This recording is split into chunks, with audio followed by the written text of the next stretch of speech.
Assalamualaikum warahmatullahi wabarakatuh.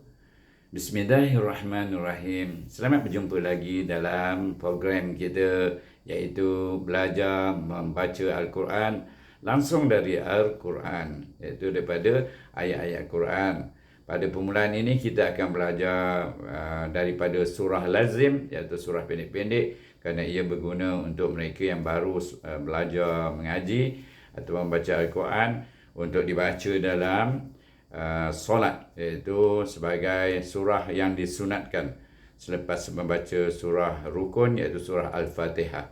Jadi kita baca surah yang pendek-pendek. Mudah-mudahan mereka yang mu'alaf, yang baru masuk Islam, atau mereka yang baru belajar membaca Al-Quran boleh dapat membacanya di dalam solat, supaya kita dapat faedah itu sunnahnya, pahala sunnah membaca surah di dalam solat, iaitu dalam rakaat pertama dan kedua. Jadi kita teruskan dengan surah hari ini, siri yang keempat, iaitu surah Al-Ikhlas, iaitu biasa kita panggil Kuhu Allah.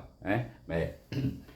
Kita mula pelajaran kita. Sebelum itu jangan lupa subscribe dan share dengan kawan-kawan yang lain, supaya kita mendapat faedah bersama segi rahmah dan keberkatan Allah SWT kerana kita belajar.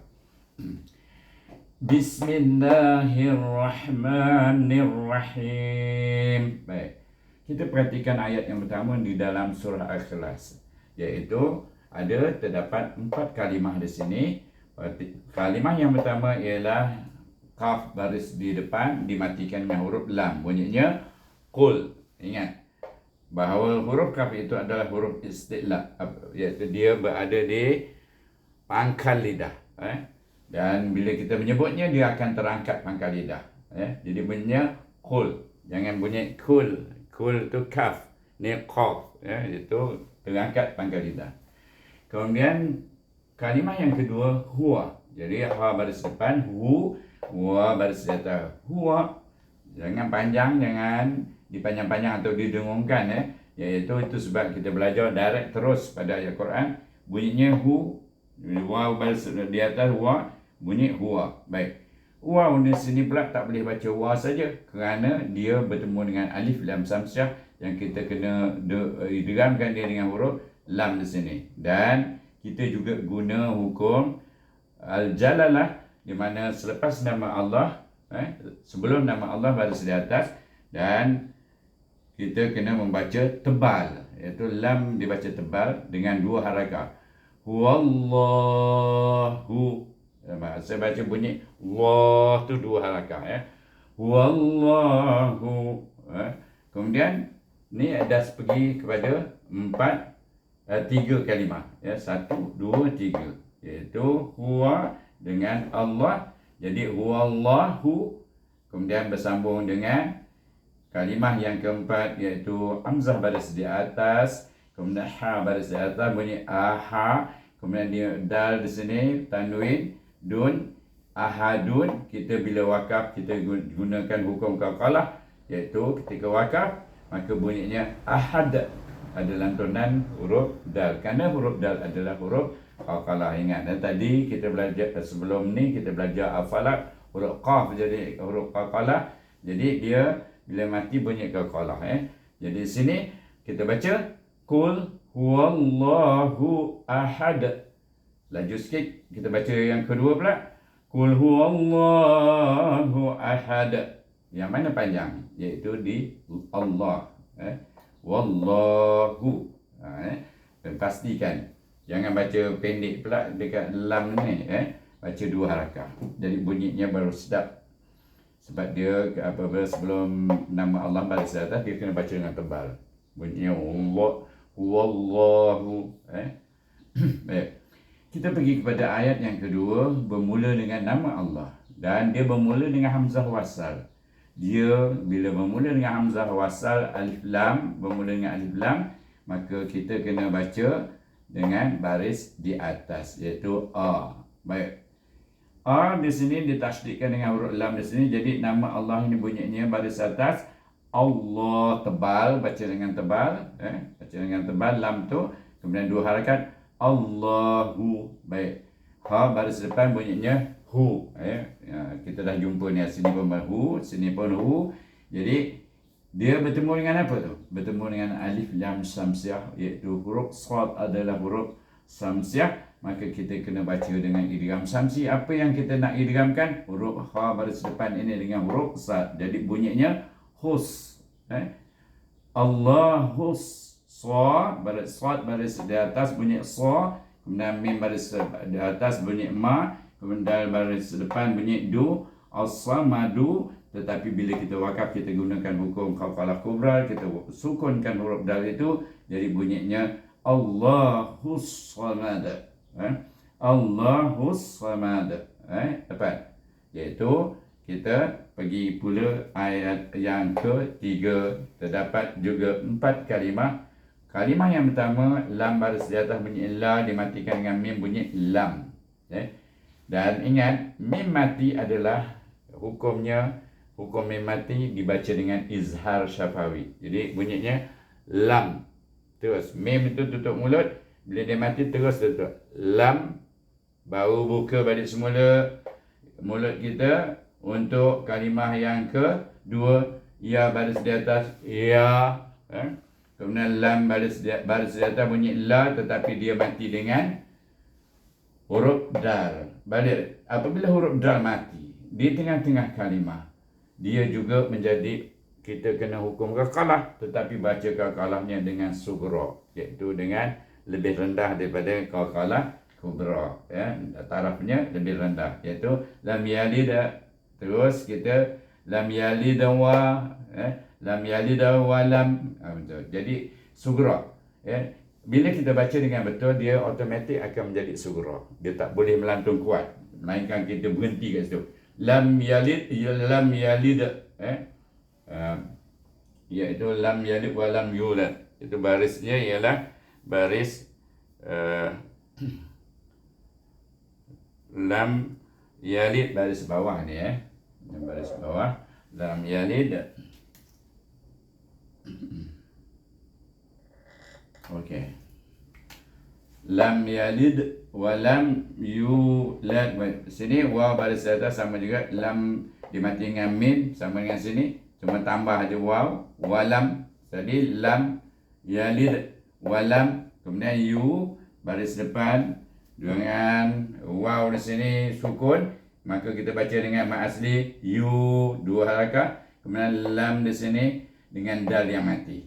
Dah tentulah kita baca dia dengan qalqalah kubra, iaitu qalqalah kubra bunyinya yulad. Baik, perhatikan di sini. Kalau kita menyambung, bila kita wasal dengan walam ayat yang keempat, saya ada tulis sini hukumnya menjadi qalqalah sughra, sebab kita menyambung. Cuba macam ni.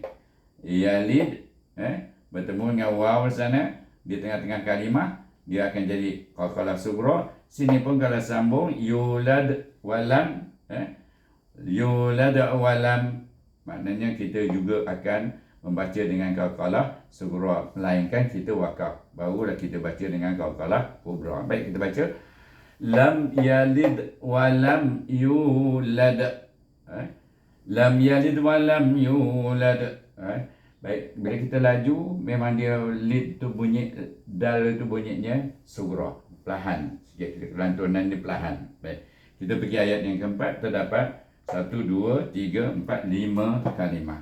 Pertama sama juga dengan walam di sini, dibaca dengan izhar syafawi, wa baris di atas walam, walam terus tutup bibir. Kemudian kita pergi berjumpa dengan kalimah yang kedua, ya baris di atas ya, kemudian kaf dibaca dengan nun, kun. Baik, tetapi di sini nun sukun bertemu dengan lam, iaitu ditasydidkan dengan lam, bertemu dengan lam.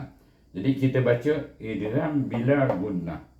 Macam mana? Iaitu idgham dimasukkan huruf kaf ni kepada huruf lam, tetapi tidak boleh didengungkan. Jadi bunyinya macam mana? Yakul. Yakul, jangan dengung dan jangan panjang. Kalau dengung, dia ada 2 harakah panjangnya. Jadi kalimah yang ketiga ini lam baris di atas, satu tadi lam mati, iaitu kita idghamkan dengan huruf kaf di sini. Kemudian ini huruf kaf, bukan qaf. Ingat tu, dia di depan mahras huruf qaf. Di mana lidah kita tidak, pangkal lidah tidak terangkat semasa menyebut huruf qaf ini. Ingat tu. Kita telah belajar sebelum ini. Kemudian sini lahu, ada pula waw kecil di bawah ha di sini. Di sinilah barulah kita gunakan hukum mad silah qasirah. Mad silah qasirah berlaku apabila huruf sebelumnya berbaris dan huruf selepasnya berbaris. Selepas huruf ha ini sebelumnya berbaris atas, lam. Selepasnya sebelah ha ini berbaris depan. Jadi dua-dua berbaris antara huruf ha. Maka dalam Al-Quran dia dah siap tulis waw kecil ini. Jadi senanglah kita menentukan hukumnya bila ada waw kecil ini. Itu hukumnya mad silah qasirah, bacanya 2 harakah di sini Iaitu 2 harakah. Lahu, kemudian kita pergi dapatnya tadi lahu, nanti kita akan baca. Kemudian kita bertemu dengan iaitu kalimah yang ke 4, iaitu kaf baris depan ku, kemudian fa baris depan fu, kemudian waw alif di sini tanwin bertemu dengan hamzah, dibaca dengan izhar halki wan, jangan dengungkan dia, kufuan. Terus kepada kalimah yang berikutnya, hamzah baris di atas a, kemudian ha baris di atas ha, kemudian dal baris 2 di atas, baris depan 2 di atas, iaitu bunyinya dun, ahadun. Kenapa dia buat ada mem di sini? Sedangkan sini adalah ayat yang terakhir. Baik, ini penjelasan. Perhati baik-baik. Kenapa dia ada mem di sini? Bila ada mem kecil ini kan hukum membaca dengan iqlab. Kenapa boleh pula dia bubuh mem baca iqlab? Sebab kita akan berjumpa dengan surah yang berikutnya yang bermula dengan bismillah, di mana bermula dengan huruf ba. Nampak? Ba. Apabila tanwin bertemu dengan ba, dia kena baca iqlab. Kerana itu dia bubuh tanda di sini mem kecil. Kalau jumpa dalam Al-Quran itu kalau kita wasal terus dengan bismillah. Contoh saya ambil kufuwan ahadum bismillah, bunyinya kan dum, dia bunyi mem, baca iqlab. Itulah tujuannya tentang ada huruf mem kecil di akhir surah Huwallahu ahad ataupun di akhir surah ayat yang keempat ini. Jadi kita baca sama-sama. Walam yakul lahu kufuwan ahad. Kau-kaulah. Jadi itu sekali lagi. Walam yakul lahu kufuwan ahad. Jadi disitulah sadaqallahul azim. Berakhirnya kita dengan surah Al-Ikhlas. Semua kena belajar betul-betul. Perhatikan hukum-hukum yang saya telah tuliskan pada itu. Zoom itu kalau boleh dapat tengok dalam tablet besar sikit, jadi nampak hukum-hukum yang saya tulis itu. InsyaAllah kita berjumpa lagi dengan dalam siri yang berikutnya. Dan saya sudahi dengan wabillahi taufiq wal hidayah. Wassalamualaikum warahmatullahi wabarakatuh.